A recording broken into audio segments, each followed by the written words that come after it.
Bismillahirrahmanirrahim. Assalamualaikum warahmatullahi wabarakatuh. Alhamdulillah wa syukrulillah wala haula wala quwwata illa billah, amma ba'd.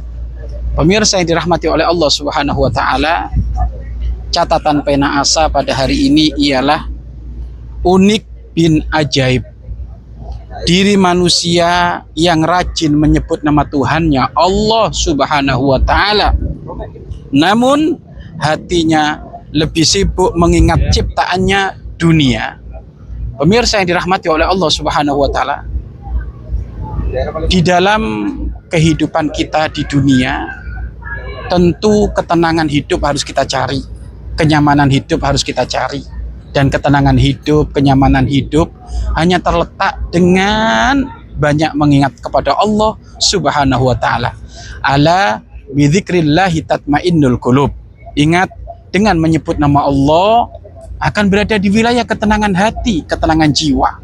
Selama ini banyak orang rekreasi ke sana kemari, tamasya, kunjung ke sana kemari, menghambur-hamburkan duit yang begitu banyak. Yang dicari apa? Ketenangan hati, ketenangan jiwa, kebahagiaan hati, kebahagiaan batin. Akan tetapi ingat, ketenangan jiwa, kebahagiaan batin yang sesungguhnya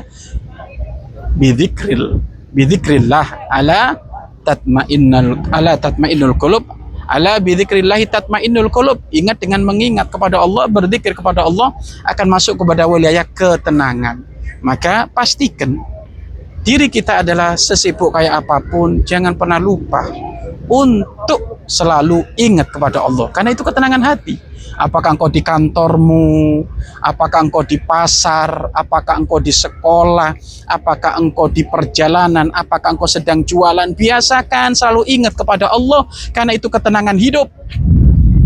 Engkau mencari cuan, mencari pekerjaan sana sini untuk tenang hidup, tetapi selalu lupa kepada zat yang memberi kehidupan, Allah, maka mustahil akan diberi ketenangan oleh Allah Subhanahu wa taala. Kemudian, kapan kita sudah ingat kepada Allah? Memang orang yang ingat kepada Allah itu bertahap-tahap. Ada ingat kepada Allah hanya melalui mulutnya saja, hatinya lupa. Ya bagus daripada tidak sama sekali. Ada yang ingat kepada Allah mulutnya dan juga hatinya, kesibukannya selalu ingat kepada Allah. Ini puncaknya zikir kepada Allah Subhanahu wa taala. Maka yang sudah biasa berzikir kepada Allah dengan kalimat Allah, Allah, Subhanallah, la ilaha illallah, Muhammadur Rasulullah, alhamdulillah wa syukrulillah, wala haula wala quwata. Maka yang sudah terbiasa menyebut nama Allah dengan lidahnya, maka ayo biasakan pula hatimu selalu mengingat kepada Allah. Maka orang-orang yang sudah berbilang zikirnya dengan lidahnya hingga ribuan zikir, mungkin ratusan ribu zikir, tetapi hatinya kok masih kemana-mana, maka ini unik bin ajaib. Maka sungguh manusia dikatakan aneh.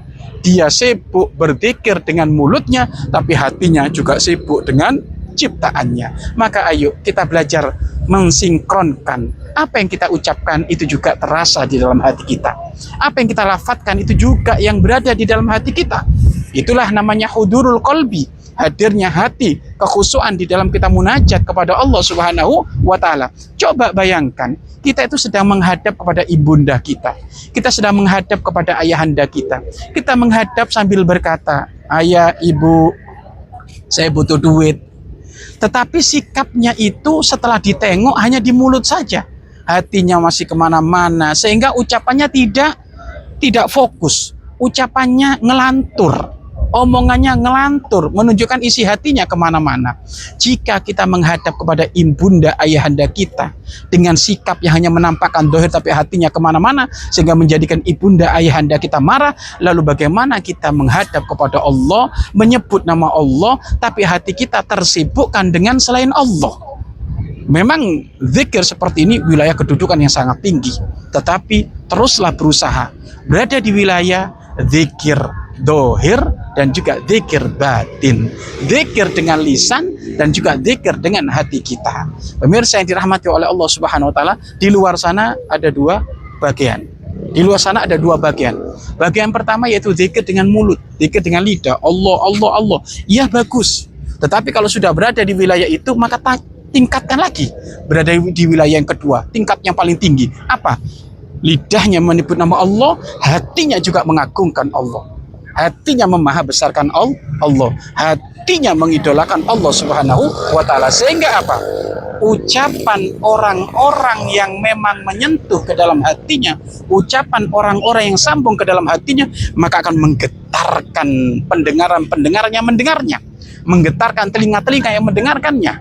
Maka dikatakan di saat baginda Nabi Muhammad SAW, beliau sedang istirahat. Tiba-tiba dihunuslah pedang musuh Allah, ditaruh ada di lehernya Nabi Muhammad SAW. Ditaruh berada di lehernya Nabi Muhammad SAW. Maka seketika itu pedang yang ditaruh di lehernya Nabi oleh musuh Allah, maka musuh Allah berkata, siapa yang menyelamatkan kamu wahai Muhammad? Siapa yang menyelamatkan kamu wahai Muhammad? Maka seketika itu Nabi Muhammad berkata, yang menyelamatkan aku adalah Allah. Allah. Ucapan Allah yang disambungkan dengan hati yang selalu ingat kepada Allah mampu menggetarkan fisik, jasad, tangan musuh-musuh Allah yang membawa pedang, sehingga mendengar kalimat Allah tadi bergemetar tubuhnya, sehingga jatuhlah itu pedang, lalu dikembalikan pedang itu berada di lehernya musuh Allah. Maka Nabi berkata, siapa yang menyelamatkan kamu? Artinya apa? Orang yang senantiasa berzikir lidah dengan hatinya, selalu koneksinya terus sambung, maka berada di wilayah kemuliaan, wilayah kesejukan, wilayah kemuliaan, bahkan wilayah karomah.